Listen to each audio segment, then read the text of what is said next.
Salam alaikum, Azul Flaoun. Bonsoir. Le pays tout entier et par là même la vie politique de la nation se résume de manière binaire entre M. Tebboune et le chef d'état-major Chingria. Voilà à quoi le peuple algérien est réduit. L'armée, plus que jamais, s'est substituée à la présidence de la République, au gouvernement, aux forces politiques, au corps intermédiaire et à l'Assemblée nationale. Le pays tout entier sombre dans l'inquiétude, une politique bancale où absolument rien n'a été proposé pour régler la crise politique du pays. Comment les diplomates des pays étrangers peuvent-ils prendre au sérieux les initiatives algériennes concernant certains dossiers au moment où le front interne est au bord de l'explosion, rendant toute initiative de la diplomatie de notre pays plus qu'aléatoire, sans aucune capacité d'influence ou de nuisance. L'Algérie exclue du processus de paix en Syrie, marginalisée au sein de la Ligue arabe, absente des grands rendez-vous internationaux, l'Algérie nouvelle du tandem Tebboune-Chingriha collectionne les revers diplomatiques, les uns après les autres, alors que les médias algériens ne cessent de claironner le retour en force de la diplomatie algérienne, transformant l'échec du sommet arabe tenu à Alger le 1er novembre dernier en un succès. Une diplomatie recelant énormément de contradictions et manquant de sincérité et d'imagination. Le flou autour de la visite de M. Tebboune en Russie et en France confirme une cacophonie autour de la diplomatie algérienne et surtout dans un environnement international accusant bien des bouchements et des crises. Quelle est la position de l'Algérie face à ces changements géopolitiques qui s'opèrent dans le monde ? Le non-alignement comme principe de la diplomatie algérienne semble dépassé et révolu par un monde qui change très vite. Dans quel grand dossier notre pays se distingue-t-il ? Les grandes problématiques internationales telles que le changement climatique, l'environnement, les énergies renouvelables, l'accès à une économie de savoir, etc. Pas le moins du monde. Sur les conflits persistants dans le monde comme celui de la Libye, du Sahel ou du Soudan, la diplomatie algérienne n'est pas davantage claire ou audible. Jamais la diplomatie n'a connu autant d'instabilité comme sous le régime du duo Tebboune-Chingriha. 3 ministres des Affaires étrangères se sont succédés en 3 ans et création de 7 postes de super diplomates vite dissous, faute de performance. Une performance qui ne pourrait jamais voir le jour tant que le diplomate n'est qu'un exécutant d'ordre. Notre pays a besoin en urgence de retrouver la stabilité. Pour ce faire, les gesticulations de ces apprentis sorciers mettent par leur surdité aux appels du peuple le pays tout entier en danger et plus grave, fragile, face à un gouvernement géopolitique où l'absence de vision de ceux qui décident ont mis notre pays dans une position de relative faiblesse.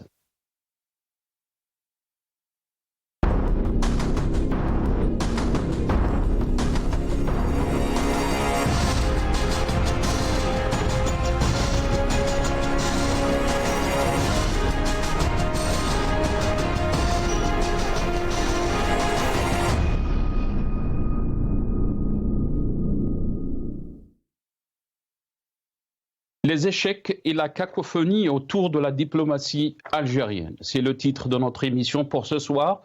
Et pour en parler, j'aurai le plaisir d'accueillir dans cette émission Madame Assia Gchoud, activiste politique et militante des droits de l'homme et présidente du bureau Rachid de France. Elle est avec nous depuis Strasbourg via Skype.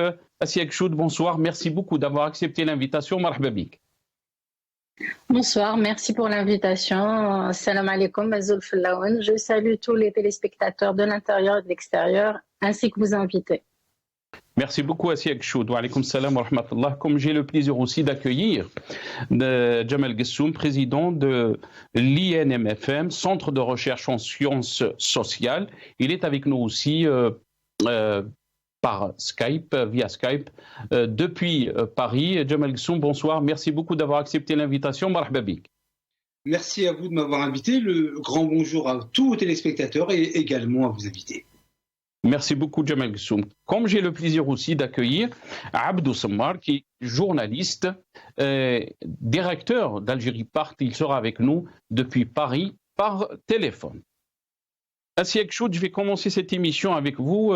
Merci beaucoup encore une fois d'avoir accepté l'invitation. Comment peut-on décrire donc la diplomatie algérienne, sachant tout ce qui s'est passé ces dernières semaines, la visite annulée de Abdelmadjid Tebboune, mais aussi ce qui s'est passé dans le sommet arabe. Votre réaction, Asiek Choud? Oui, bon, le terme cacophonie est bien choisi, mais moi je dirais que c'est un embourbement. J'ai l'impression que vraiment la diplomatie est devenue totalement embourbée, c'est-à-dire qu'ils ne savent pas de quelle manière ils doivent se comporter avec leurs homologues extérieurs.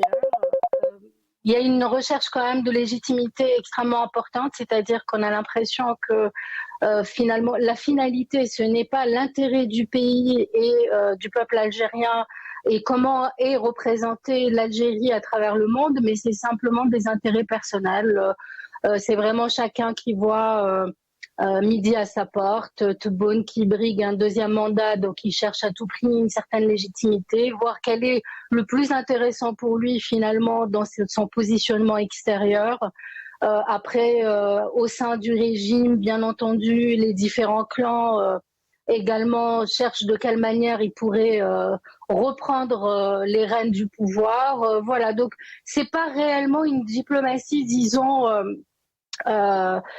millimétrée, réfléchie stratégiquement pour l'intérêt du pays, comme on peut entendre le terme diplomatie d'une manière générale à travers le monde.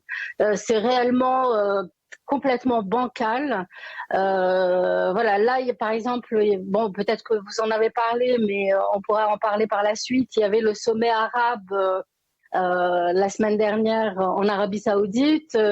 Tebboune a brillé par son absence. Après, a priori, d'après ce que j'ai lu, il a mal pris le fait que Ben Salman ne soit pas venu au sommet d'Alger. Voilà, vous voyez, c'est-à-dire que c'est une diplomatie vraiment assez incroyable. C'est-à-dire que on fait la tête à Macron parce qu'il a fait une déclaration.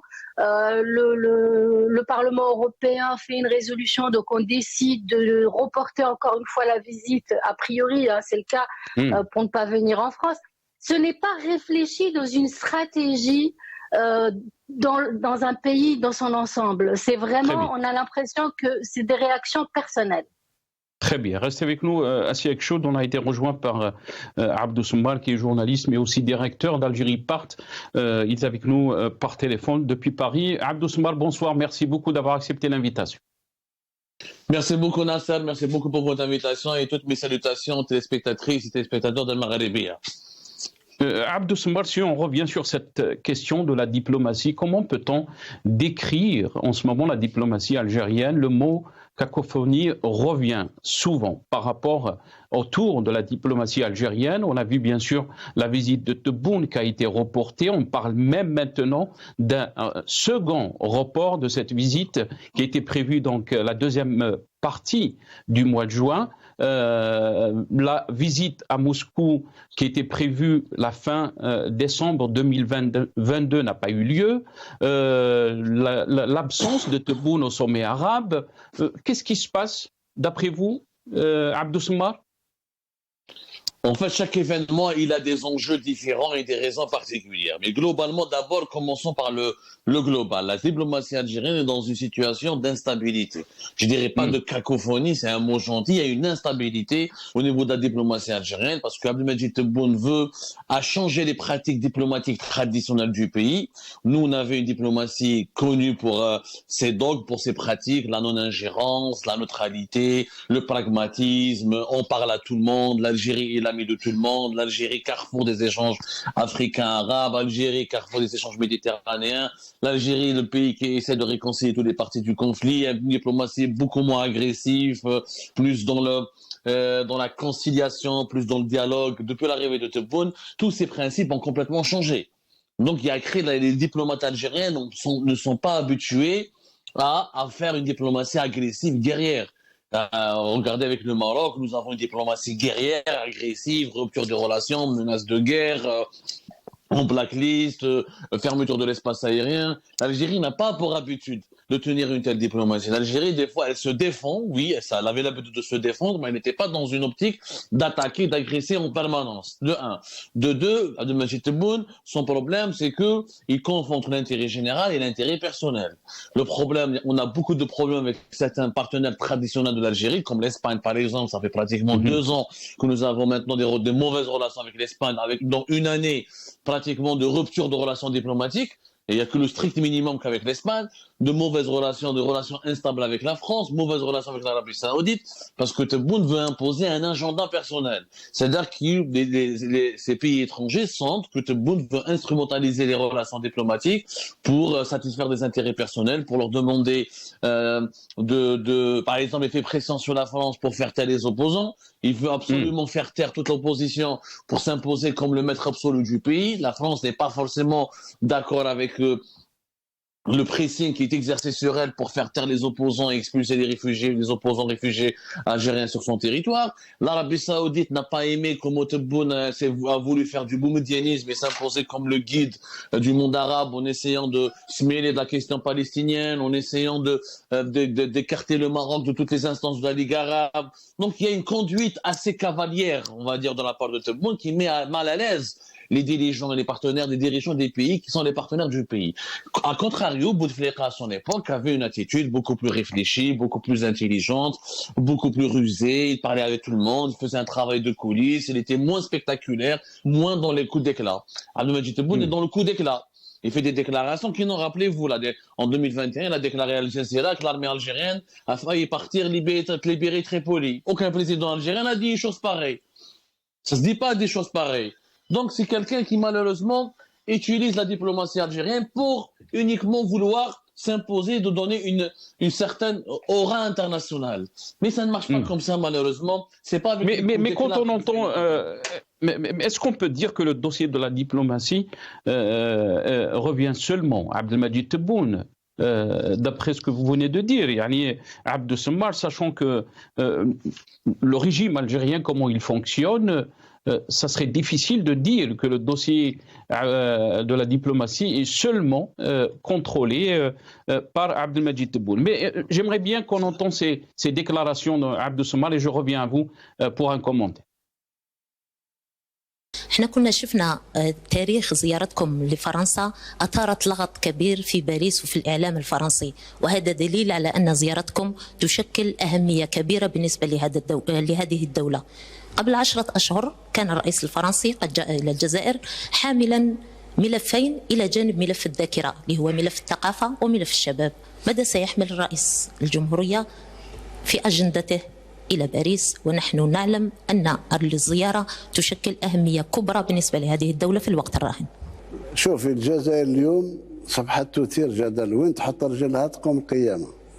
سيت اون بون شوز اي سا نو رون فيير داتر الجيريان. هذا هو.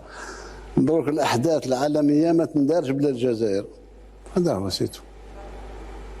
الجيري اي بريزونت اي ريسترا بريزونت. Abdou Semmar, vous avez entendu donc ce qu'a déclaré يعني Abdelmadjid Tebboune, الأحداث العالمية ما تنداش بلا الجزائر، يعني l'Algérie à sa place. Votre réaction par rapport à ces déclarations? Bon, d'abord, un commentaire d'abord sur ce que tu as dit dans ça tout à l'heure. Effectivement, Abdelmadjid Tebboune n'est pas le seul décideur dans tous les dossiers diplomatiques. Dans le dossier marocain, l'armée elle a son mot à dire. Et on sait que l'armée, en ce moment, le haut commandement militaire actuel, en ce moment, il a une politique volontairement anti-marocaine. Sur certains volets des relations avec la France, l'armée a son mot à dire. Mais la face visible du régime, c'est Tebboune. La conduite, l'armée a donc des orientations majeures. Elle est consultée, etc. Mais la manière de faire, de traiter avec les pays étrangers, ça a toujours été le président. C'est la présidence. L'armée a toujours voulu être, elle est dans les coulisses, elle est en retrait. C'est très difficile pour accéder les généraux algériens, les militaires algériens, ils ont comme tradition, ça depuis pratiquement depuis la décennie noire, d'être en retrait et de laisser le civil être les interlocuteurs des partenaires étrangers pour ne pas s'exposer, pour ne pas être sur les lumières des projecteurs des lumières et pour vivre encore dans ce mythe de l'opacité. Parce que l'opacité, moins ils sont identifiables, plus ils ont le pouvoir. Plus ils sont identifiables, plus c'est facile de leur enlever ce pouvoir. Donc, c'est un dogme. Comment le régime fonctionne. Maintenant, sur cette phrase, ce que dit Tebboune, bah oui, l'Algérie a son mot à dire, mais ça avant lui. C'est pas grâce à lui. Ça, l'Algérie avait son mot à dire depuis les années 70, depuis l'époque de Boumedienne, depuis l'époque de décolonisation, depuis l'émancipation des peuples. L'Algérie, oui, c'est pas n'importe quoi l'Algérie. L'Algérie n'a jamais été n'importe quoi. Nous avons vécu une parenthèse dans la décennie noire qui nous a fait disparaître de la scène internationale. Et grâce à Bouteflika, elle est revenue. C'est beau. La vérité, il faut, les Algériens et les Algériens, mais ce que je mets à l'Hirak. Ils ne veulent pas reconnaître. Qui a fait renaître l'Algérie de ses sens? C'est Bouteflika. On était dans les années 90, il n'y avait même pas un avion. Air France ne se posait même pas sur l'aéroport d'Alger. On était blacklistés, on était isolés. Bouteflika, il a fait un travail exceptionnel. Il était au G7, il était au G20. Il a réactivé l'axe Alger, Lagos, Pretoria, les initiatives du NEPAD. Il a fait un travail. On ne peut pas le nier sur le plan. Donc c'était bien avant Tebboune. Avant même Bouteflika, même quand Bouteflika était ministre des Affaires étrangères à l'époque de Boumedienne, l'Algérie était rayonnante sur le plan diplomatique. Elle est restée rayonnante. Elle a retrouvé un peu de son rayonnement durant la première décennie de Bouteflika. Elle a perdu de son rayonnement dès que Bouteflika est tombé malade. On était quasiment absent des sommets des chefs d'État africains et arabes. On envoyait toujours les premiers ministres. Et ni Yahya ni Sellel n'avaient l'aura ou n'avaient le prestige de Bouteflika. Voilà. Mais je veux dire que ce que dit Tebboune, oui, on est d'accord, mais c'est pas grâce à lui.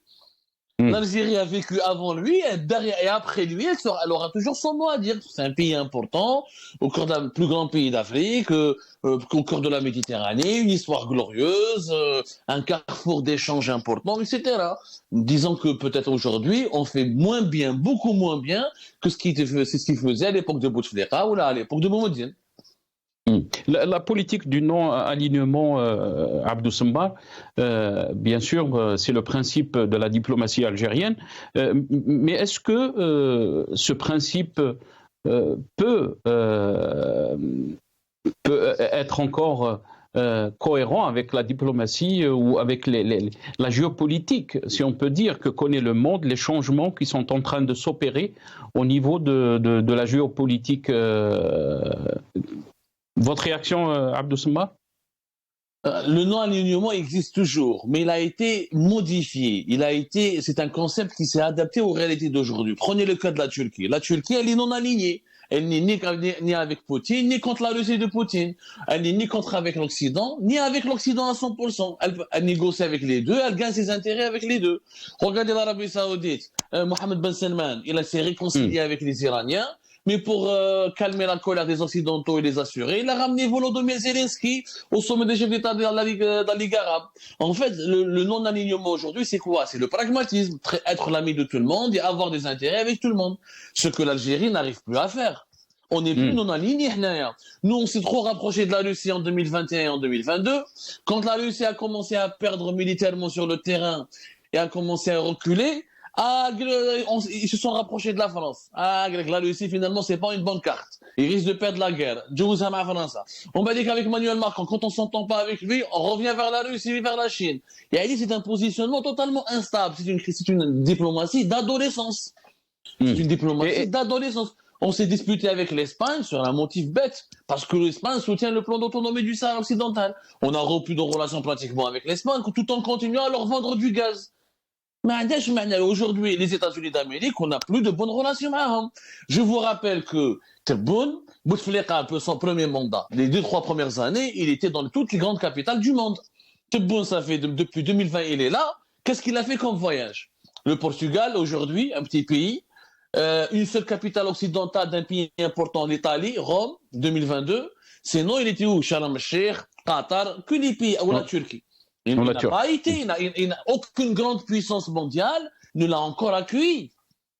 Et ça, c'est une première dans l'histoire de l'Algérie, où un président algérien n'a pas été aux États-Unis, n'a pas été à Paris, n'a pas été à Moscou, n'a pas été à Pékin.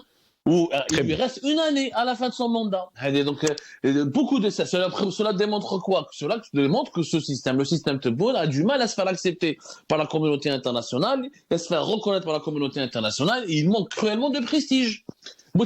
Et comment expliquer, Abdou Semmar, très rapidement, donc l'absence de Abdelmadjid Tebboune dans le dernier sommet de la Ligue arabe à Jeddah? Non, le sommet de Jeddah, il n'a pas été présent parce qu'on devait renvoyer l'ascenseur à l'Arabie Saoudite qui nous a manqué de respect. L'année dernière, il s'est moqué de nous. Jamais Masrat fi tarikh al-insaniya. Même l'opposition algérienne ne s'est pas réveillée pour critiquer l'Arabie Saoudite. L'année dernière, rappelez-vous, Mohamed Ben Salman, il appelle au téléphone Tebboune pour lui dire j'ai mal aux oreilles, je ne peux pas venir. 2 semaines après, Mohamed Ben Salman est part en Corée du Sud, en Thaïlande ou en Indonésie. Tu as mal aux oreilles juste pour venir à Alger. C'est un manque de respect. Il a bien fait de ne pas y aller. Jamais les Saoudiens nous ont manqué de respect comme ça. Mais ça mérite une émission à dire, Nasser. Mais on a vu les journaux. Moi, je m'étonne qu'El Magharibia ne parle pas beaucoup de cela. C'est bizarre que vous ne voulez pas critiquer l'Arabie Saoudite. Il y a du mois d'avril et le mois de mai. Oui, et pourtant on l'a critiqué, Abdou. Je pense que.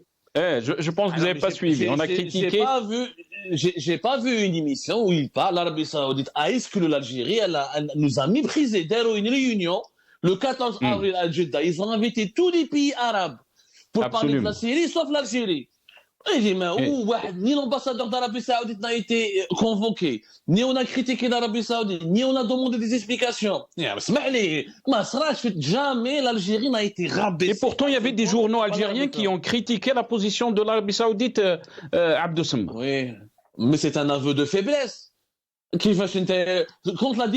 les dirigeants se taisent, ils laissent uniquement la presse parler. Ça veut dire quoi? Ça veut dire que tu as peur de parler. Ça veut dire en tant que dirigeant, tu as peur de dire c'est les 4 vérités à l'Arabie Saoudite. Tu as peur de s'expliquer avec eux. Donc tu harres la presse. C'est ça, c'est un aveu d'impuissance. C'est un aveu de lâcheté. Le 9 mai 2023, le chef de la diplomatie saoudienne qui gère Alger, ils ont déroulé tapis rouge, nous avons des vues communes. Quelles vues communes? L'Arabie Saoudite a humilié. Elle a organisé des réunions alors que l'Algérie était la présidente de la Ligue arabe. Officiellement, c'est elle qui a assuré la présidence tournante de la Ligue arabe. Elle n'a même pas été consultée, ni informée, ni associée. Ou qui dit le chef de la diplomatie saoudienne? Ah, tu t'expliques pas avec lui, c'est des amis. Ouais, Alger, la presse. Ils ont peur de l'Arabie Saoudite. Mais juste pour rappeler, Abdou Semmar, on en a fait des émissions, Abdou Semmar, sur le Magharibia, bien sûr. Et vous avez fait des émissions, je retire mon reproche et ma critique. Moi-même, j'ai fait une émission sur ce sujet. Donc, très rapidement. Très rapidement, Nasser, en général, il y a un complexe d'infériorité que beaucoup de politiques, d'intellectuels et de personnalités algériennes nourrissent à l'égard de l'Arabie Saoudite.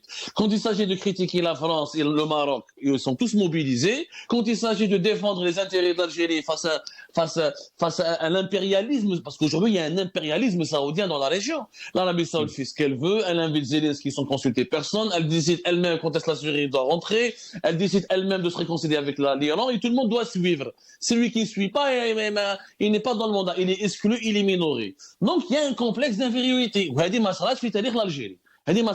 l'Algérie. Donc quand on parle quand l'Algérie elle a son mot à dire, pourquoi Tebboune n'a pas dit aux Saoudiens où était le mot de l'Algérie quand les Saoudiens ont tout négocié, ont tout organisé, sans associer, sans informer, sans consulter l'Algérie pour le dossier syrien. Voilà le mot à dire. Et cette inquiétude diplomatique, Abdou Semmar, très rapidement, pour revenir à mes invités, est-ce qu'elle peut créer des problèmes pour notre pays? Parce que vous avez parlé de la position de l'Algérie.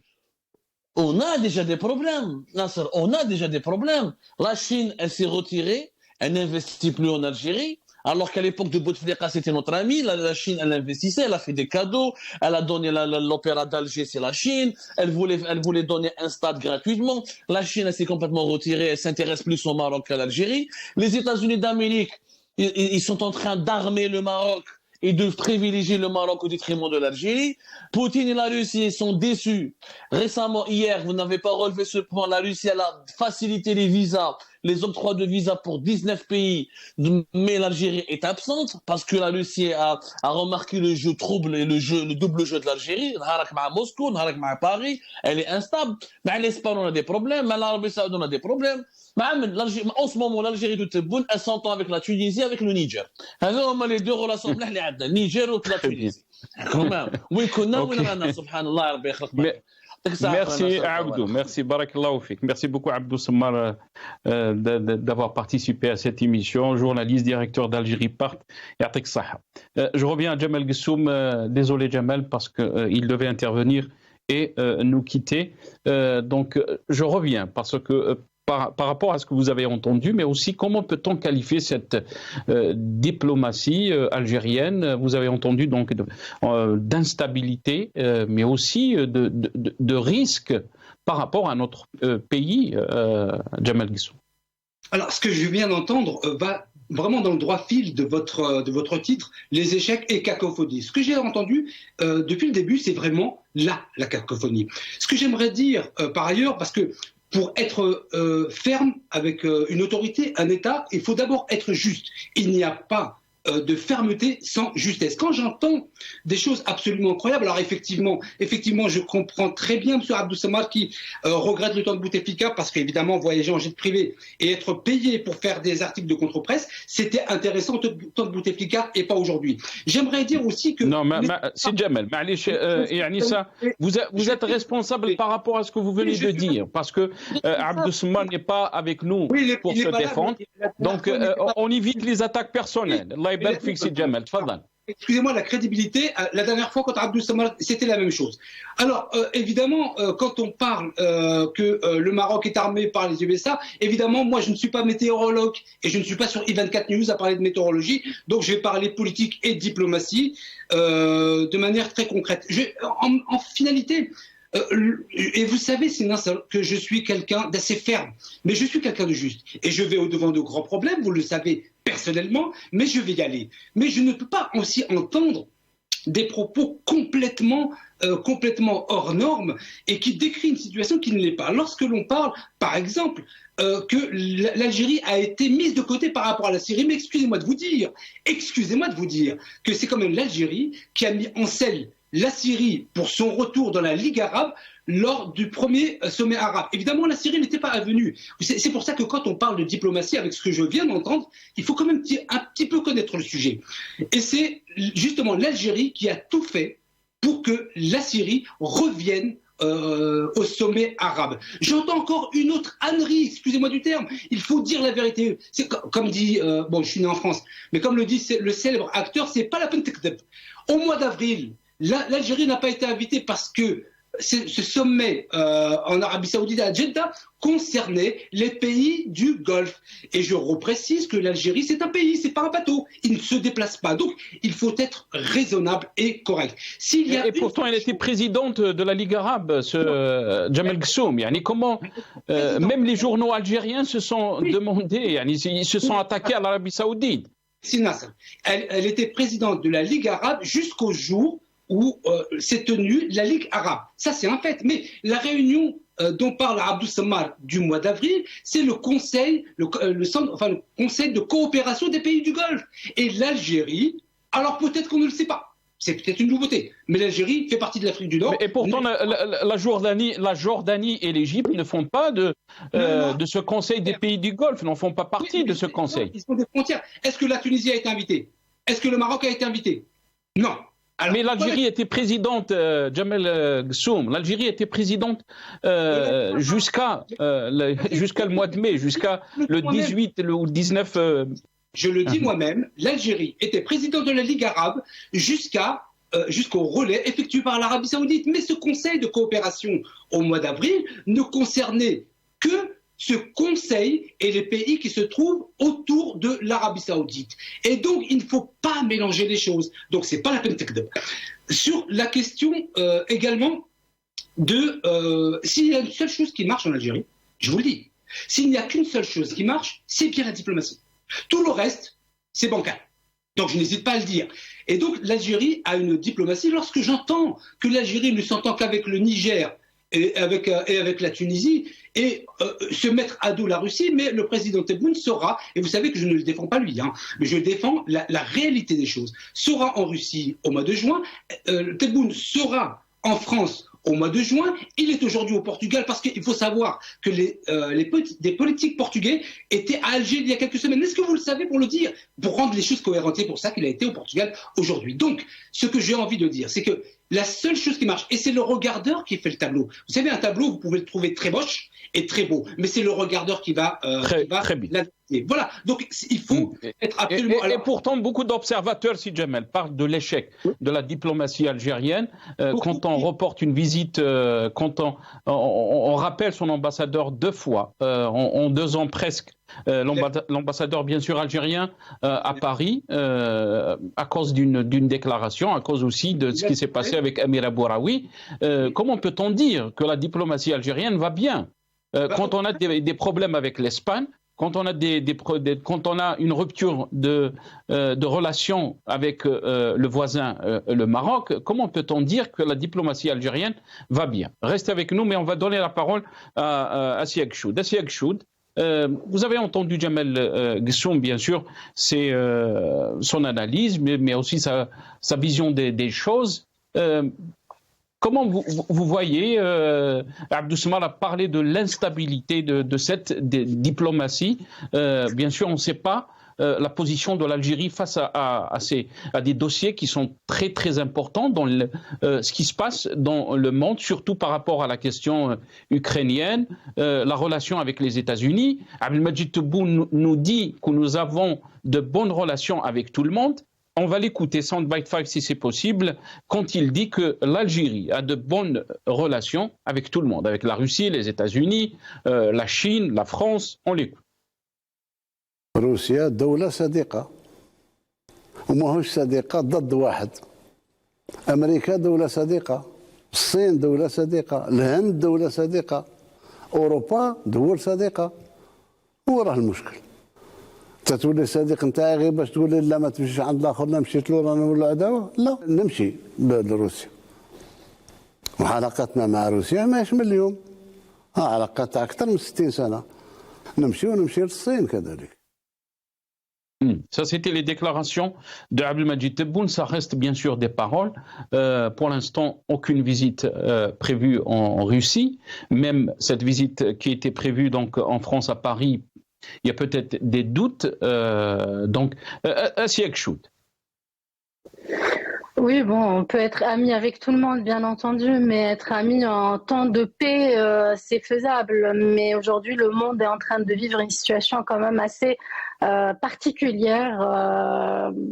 Et dans la situation actuelle, le non-alignement, en tous les cas en 2023, n'a plus aucun sens. C'est-à-dire que voilà, les personnes qui se font la guerre aujourd'hui, que ce soit la Russie avec tous les Européens, avec l'Amérique, etc., attendent tout de même des positions assez claires. Et cet non-alignement est plutôt interprété comme un alignement déguisé. Et c'est le cas parce que Tebboune, on voit bien qu'il ne sait pas sur quel pied danser. C'est très compliqué pour lui de prendre une position ferme et juste. Maintenant, Nassal, je ne vais pas commenter tout ce que j'ai entendu. Précédemment, vous disiez qu'il y avait une analyse. Moi, j'ai entendu plutôt un amas d'informations un peu jetées dans tous les sens, mais finalement qui n'avaient pas trop de sens. Donc, je vais juste reprendre certaines choses que M. Samar a dites. Si vous permettez, parce qu'il est très important de commenter ce genre d'informations, et c'est tout de même moi en tant que hirakiste, en tant qu'activiste du Hirak depuis 4 ans, je remarque depuis quelque temps qu'il y a une stratégie d'opposition comme ça entre plusieurs périodes. Et ça a toujours été une stratégie de ce régime. C'est-à-dire qu'on joue au chaud et au froid. On veut absolument vous montrer le pire de ce qu'il y a actuellement pour que le peuple regrette ce qu'il y avait avant. Et quand j'entends toutes les éloges qui sont faites à Bouteflika, finalement, ça me renvoie totalement à ce qu'on est en train de vivre actuellement. C'est-à-dire aller toujours au pire. parce que vous voyez bien qu'on ne sait pas jusqu'où ils vont creuser pour qu'on aille au pire en Algérie. Depuis l'arrivée de Tebboune, crescendo, c'est de pire en pire. Tous les analystes, même les personnes qui vivent la situation actuellement, que ce soit pour les droits de l'homme, la liberté d'expression, pour les partis politiques, la presse, d'une manière générale, le climat en Algérie, la politique intérieure, l'économie, le choix ministérieux, le gouvernement, etc., rien ne va plus. C'est comme si on voulait absolument mettre en opposition deux périodes pour qu'on ait à regretter l'autre et finalement, on se dit, eh ben, je vais me contenter de ce que j'avais. Et c'est ça la stratégie actuellement.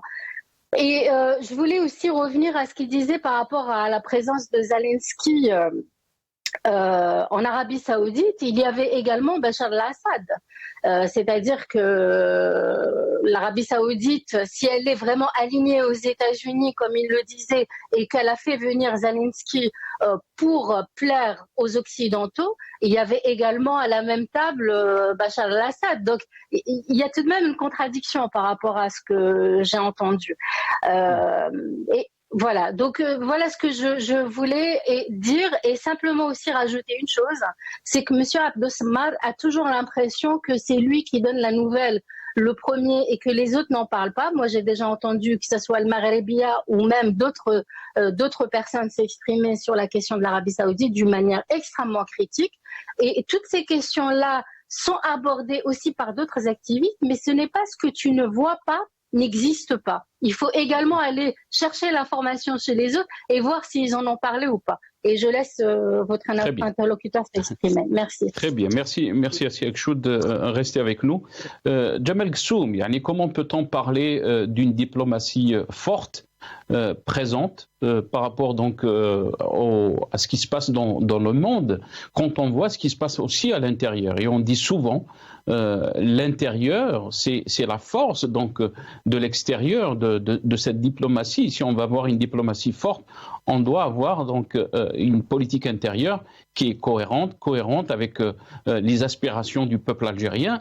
Et pour l'instant, on est en train de voir le contraire, Jamel Ghssoum. Ce qui se passe à l'intérieur, c'est un échec total, c'est une, si on peut dire, une crise politique, une impasse politique. Jamel Ghssoum. Permettez-moi 3 minutes. Tout d'abord sur la question de la diplomatie qui est importante et ensuite je reviens sur l'intérieur qui effectivement est problématique. Sur la question de la diplomatie, j'aimerais savoir avec quel pays l'Algérie a des problèmes. Avec le Maroc, bien évidemment, on nous ramène l'armée israélienne à nos frontières. On va leur mettre quoi, un hamac et en face de la plage? Non. On a des problèmes avec l'Espagne. Pourquoi l'Espagne? Parce que l'ancienne occupante du Sahara occidental est limitrophe de nos frontières, donc ça nous concerne. Et l'Espagne devait, de manière logique et depuis des décennies, garder cette neutralité.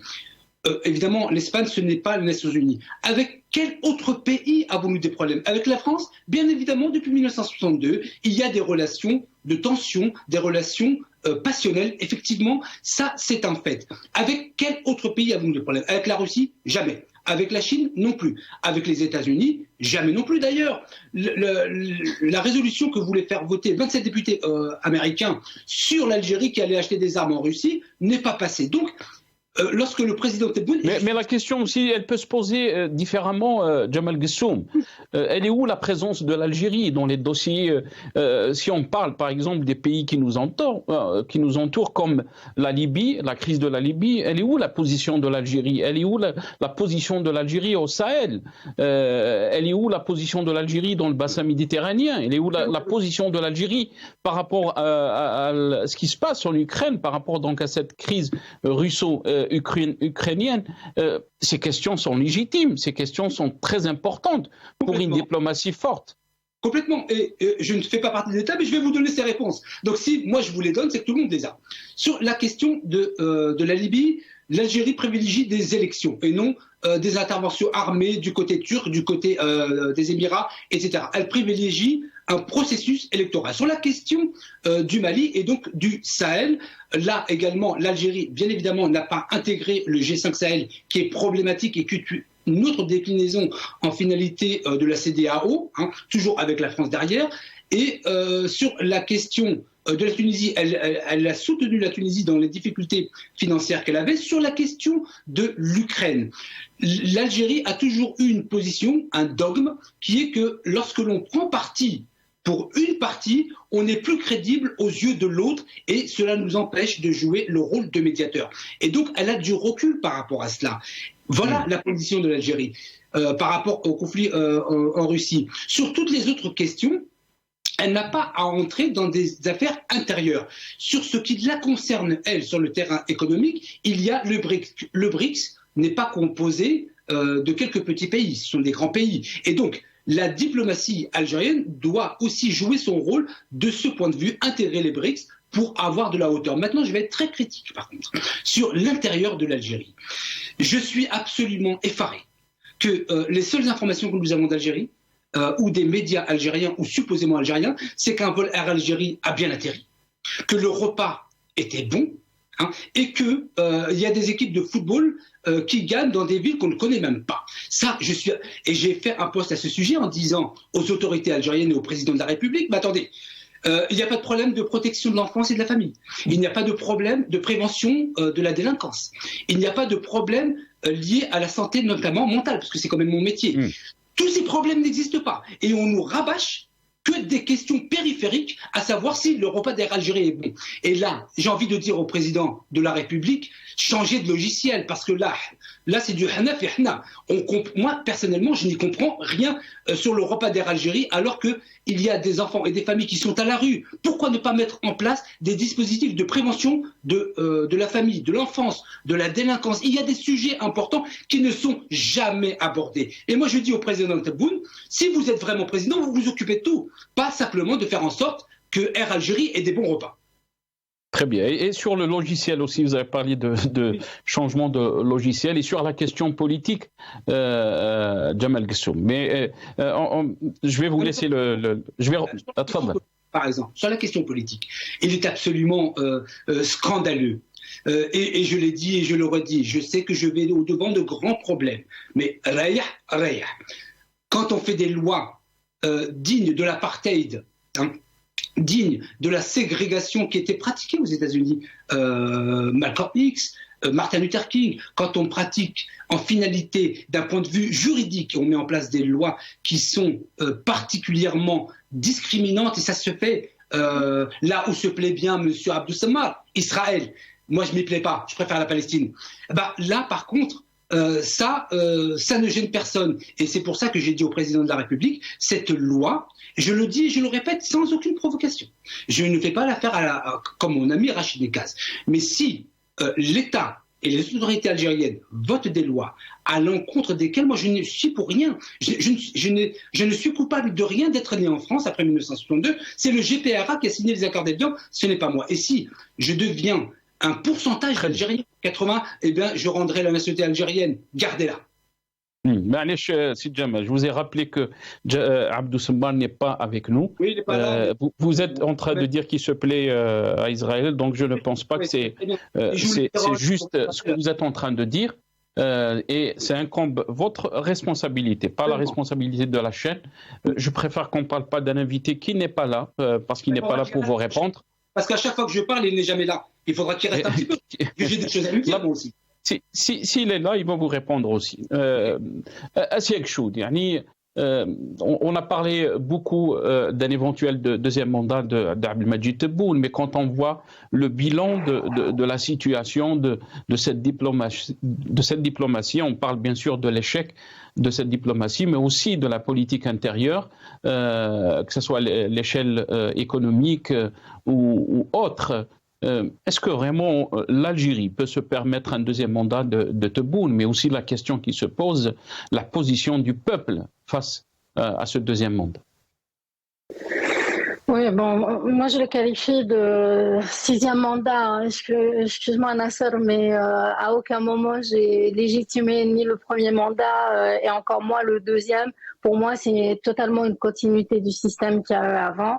Voilà, ça c'est encore une fois ma responsabilité et c'est ce que le Hirak et la majorité du peuple qui est sorti en 2019 est sorti scandé. C'est un changement de ce système radical.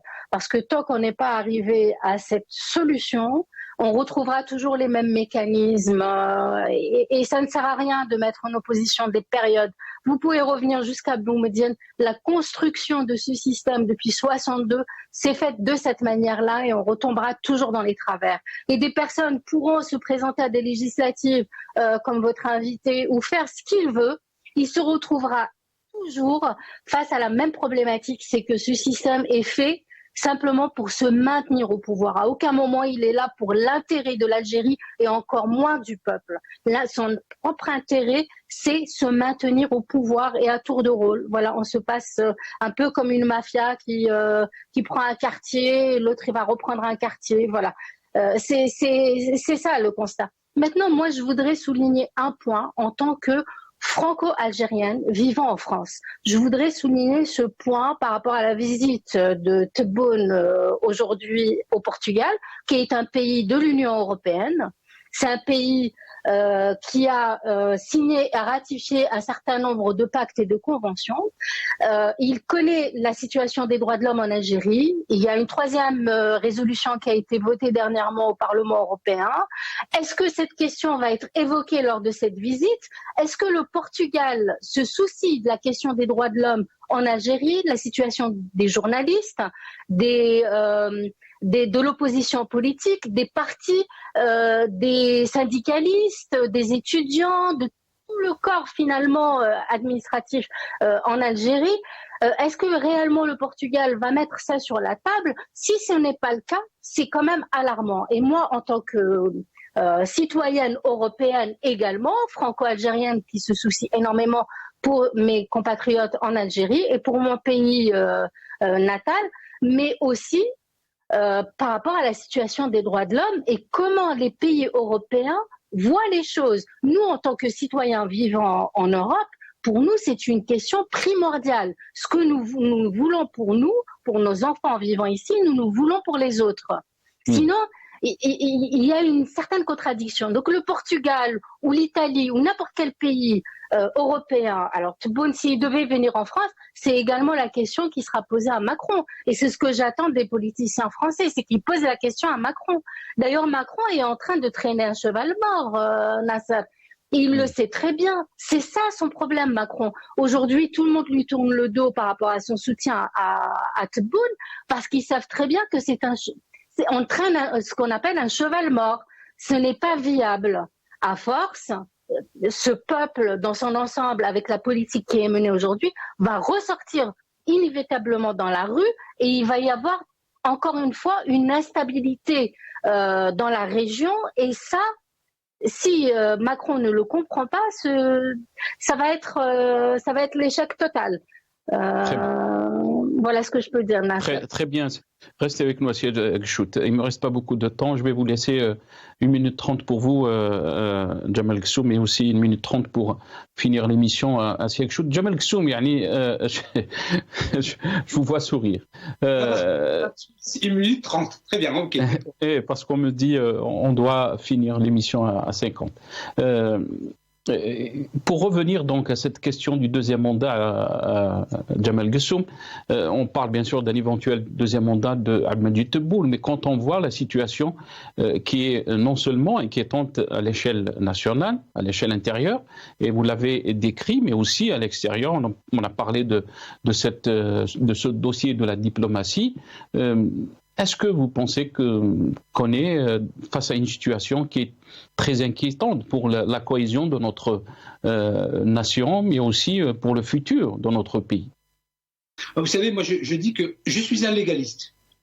Pas un légitimiste, mais un légaliste. Et en l'occurrence, et vous avez bien fait de glisser le mot « éventuellement », lorsqu'il se présentera de manière officielle à un deuxième mandat, à ce moment-là, on pourra éventuellement faire un bilan, mettre en évidence, parce qu'il faut intellectualiser sa pensée, mettre en évidence ce qui a été fait et pas fait et dresser un véritable bilan. Donc, je ne peux pas me prononcer sur un éventuel... Et pourtant, vous avez souvent dit, Jamal Ghchout, dans mes émissions, lui, il a l'intention de bien faire, mais quand on voit ce qui se passe sur le terrain, quand on voit ce qui se passe, c'est des contradictions entre le réel Mais vous savez, je ne suis pas binaire. Vous avez utilisé le mot binaire dans votre introduction. Cela a retenu mon attention. N'étant pas binaire, je distingue bien l'homme. Je dis que c'est vrai, mais à partir du moment où cette bonne foi ne suffit pas à l'action et au résultat, la bonne foi n'est plus de mise. Donc, moi, je dis que j'ai envie de dire simplement que attendons qu'il officialise sa candidature pour en tirer à partir de ce moment-là un bilan. J'aimerais juste revenir sur ce que Madame disait, qui était très intéressant, qui utilise en finalité un logiciel qui existe depuis des années, mais qui a périclité avec le temps, à savoir que lorsqu'un chef d'État part à l'étranger, est-ce qu'on lui parle des droits de l'homme? Le Portugal se fiche de la question des droits de l'homme parce que les étrangers, l'État portugais s'occupe des Portugais. La France, c'est pareil. Madame a évoqué la question du Parlement européen, qu'il s'occupe de compter les billets en espèces qu'ils ont reçus du Maroc. Merci. Des leçons. Merci. Assia Gchoud, je vous laisse le mot de la fin très rapidement. On doit clore cette émission. Oui, je vais respecter les 1 minute 30, mais simplement, voilà, si le régime algérien ne veut pas rendre de compte, ça ne s'appelle pas de l'ingérence, s'ils ne veulent pas rendre de compte, simplement qu'ils annulent les conventions et les pactes qu'ils ont signés au sein du Haut-Commissariat des droits de l'homme et de l'Union européenne sur la question des droits de l'homme, des libertés d'expression en Algérie. Et à ce moment-là, plus personne ne leur dira rien. Mais par contre, ils seront considérés au même rang que la Corée du Nord. C'est simplement ça que je veux dire au Daoula Madaniya Macha Askaria. Merci beaucoup Assia Gchoud. Désolé de vous avoir pressé. On est arrivé donc à la fin de cette émission. Merci à mes invités. Merci à vous, chers téléspectateurs, d'avoir suivi cette émission.